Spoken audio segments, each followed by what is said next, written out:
കുഴപ്പമില്ല.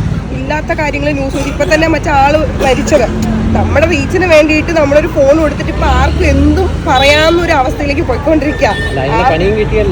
പക്ഷെ ചില ആൾക്കാർ അത് എന്തുകൊണ്ട് പണി കിട്ടിയേട്ടാ, അയാളുടെ ജീവൻ പോയില്ലേ, അവർക്ക് പണി കിട്ടിയെന്ന് പറഞ്ഞിട്ട് എന്താ കാര്യം? ആ ഉമ്മയ്ക്കും ആ അമ്മയ്ക്കും അച്ഛനും വീട്ടുകാർക്കും അയാളുടെ ജീവനും പോയി. ഒരു കുടുംബത്തിനില്ലാണ്ടായി. ഇനി ആർക്ക് എന്ത് കിട്ടിയിട്ട് എന്താ കാര്യം? പക്ഷെ ഒരു നിമിഷം അങ്ങനത്തെ ഒരു സംഭവം ഇല്ലാതിരുന്നെങ്കിലേ ഇന്ന് അയാൾ ഈ ലോകം ജീവിക്കൂലായിരുന്നു. ഇതിപ്പോൾ ആരുടെയും തന്നെ. ഇപ്പം എന്നെ സംബന്ധിച്ചും കുറേ ആൾക്കാർ ഇതേപോലെ ആവശ്യമില്ലാത്ത ന്യൂസുകൾ പറയുകയാണ്.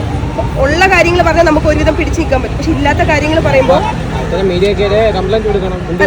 ഞാൻ നിയമപരമായിട്ട് പോകണം എന്നല്ല, ഉറപ്പായിട്ട് പോവാം.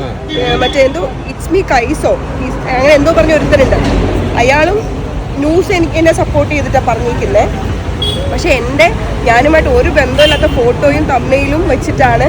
തമ്മയിലാണ് ഏറ്റവും പ്രശ്നം. കാരണം ഇപ്പം എൻ്റെ അമ്മ പോലും പ്രായമായ ആൾക്കാരും ന്യൂസ് കയറി ഫുള്ള് കേൾക്കൂല. അവർ തമ്മയിൽ മാത്രമേ കേൾക്കുള്ളൂ. അപ്പം തമ്മയിലാണ് ഏറ്റവും പ്രശ്നം. അപ്പോൾ എന്തായാലും ആ ഒരു വിഷയത്തിനെതിരെ ഞാൻ ഇന്ന് എൻ്റെ പേജിലൊരു റിയാക്ഷൻ വീഡിയോ ചെയ്യണമെന്ന് പറഞ്ഞിരിക്കുകയാണ്. എന്തായാലും ഇപ്പം നിങ്ങളെ ചോദിച്ചാൽ നന്നായി.